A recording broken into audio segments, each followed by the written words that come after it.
दोस्तों, भगवान श्री कृष्ण जी की नगरी द्वारिका महाभारत युद्ध के 36 वर्ष पश्चात समुद्र में डूब गई थी। द्वारिका के समुद्र में डूबने से पूर्व श्री कृष्ण जी सहित सारे यदुवंशी भी मारे गए।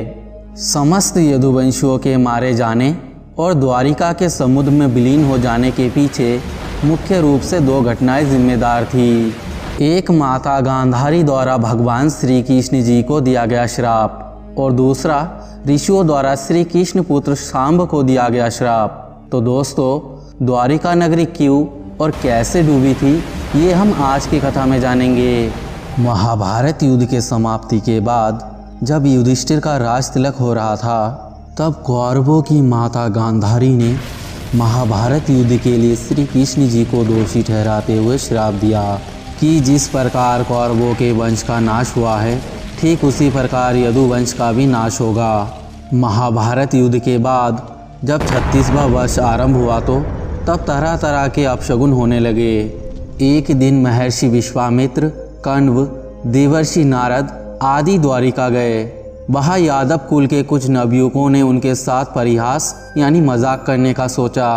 वे श्री कृष्ण जी के पुत्र सांब को स्त्री वेश में ऋषियों के पास ले गए और उन्होंने कहा, ये स्त्री गर्भवती है, इसके गर्भ से क्या उत्पन्न होगा। ऋषियों ने जब देखा कि ये सब युवक हमारा अपमान कर रहे हैं, तो क्रोधित होकर उन्होंने श्राप दे दिया कि श्री कृष्ण जी का ये पुत्र वृष्णि और अंधक वंशी का नाश करने के लिए एक लोहे का मूसल उत्पन्न करेगा, जिसके द्वारा तुम जैसे क्रूर और क्रोधी लोग अपने समस्त कुल का संहार करेंगे। उस मूसल के प्रभाव से केवल श्री कृष्ण जी और बलराम जी ही बच पाएंगे।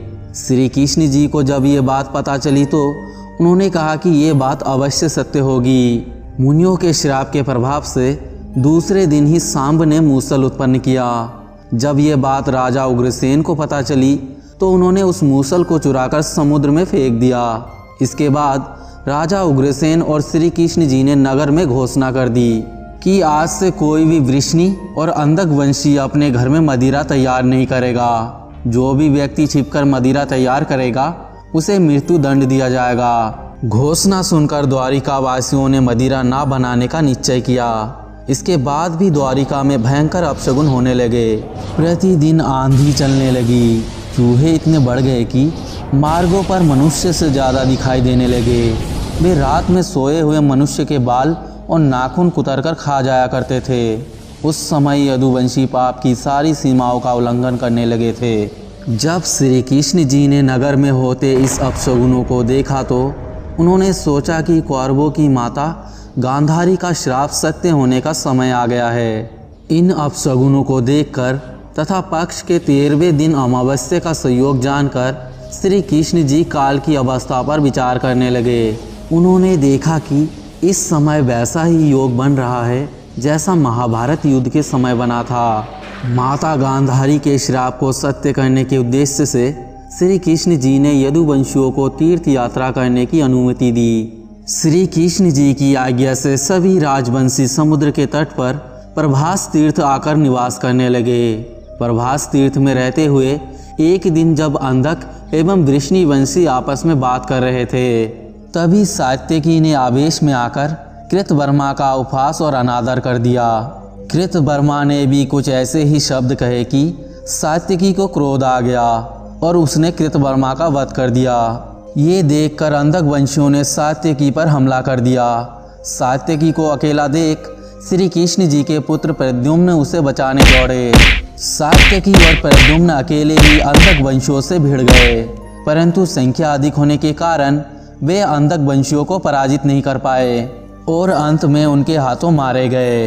अपने पुत्र और सात्यकी की मृत्यु से क्रोधित होकर श्री कृष्ण जी ने एक मुट्ठी घास उखाड़ ली। हाथ में आते ही वह घास वज्र के समान भयंकर मूसल बन गई। उस मूसल से श्री कृष्ण जी सभी का वध करने लगे। फिर जो कोई भी वह घास उखाड़ता वह भयंकर मूसल में बदल जाती। ऐसा ऋषियों के श्राप के कारण हुआ था। यदुवंशी भी आपस में लड़ते हुए मरने लगे। श्री कृष्ण जी के देखते ही देखते सांब, चारुदेशन, अनुरुद्ध और गद की मृत्यु हो गई।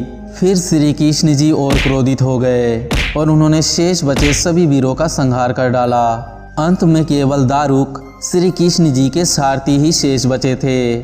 श्री कृष्ण जी ने दारुक से कहा कि तुम हस्तिनापुर जाओ और अर्जुन को पूरी घटना बताकर द्वारिका ले आओ। दारुक ने ऐसा ही किया। इसके बाद श्री कृष्ण जी द्वारिका लौट आए। द्वारिका आकर श्री कृष्ण जी ने पूरी घटना अपने पिता वासुदेव जी को बता दी। यदुवंशियों के संहार की बात जानकर उन्हें भी बहुत ही दुख हुआ। श्री कृष्ण जी ने अपने पिता वासुदेव जी से कहा कि आप अर्जुन के आने तक स्त्रियों की रक्षा करें। इस समय बलराम जी वन में मेरी प्रतीक्षा कर रहे हैं, मैं उनसे मिलने जा रहा हूँ। वन में जाकर श्री कृष्ण जी ने देखा कि बलराम जी समाधि में लीन हैं। देखते ही देखते उनके अंदर से सफ़ेद रंग का बहुत बड़ा सांप निकला और समुद्र की ओर चला गया। समुद्र देव ने स्वयं प्रकट होकर भगवान शेषनाग जी का स्वागत किया। बलराम जी द्वारा देह त्यागने के बाद श्री कृष्ण जी उस शून्य वन में विचार करते हुए घूमने लगे। घूमते घूमते वे एक स्थान पर बैठ गए और गांधारी द्वारा दिए गए श्राप के बारे में विचार करने लगे।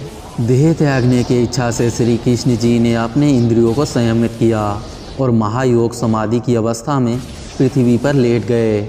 जिस समय भगवान श्री कृष्ण जी समाधि में लीन थे, उसी समय जरा नाम के एक शिकारी हिरणों का शिकार करने के उद्देश्य से वहां आ गया। उसने हिरन समझकर दूर से ही श्री कृष्ण जी पर बाण चला दिया। बाण चलाने के बाद जब वह अपना शिकार पकड़ने के लिए आगे बढ़ा तो योग में स्थित भगवान श्री कृष्ण जी को देखकर उसे अपने भूल पर पश्चाताप हुआ।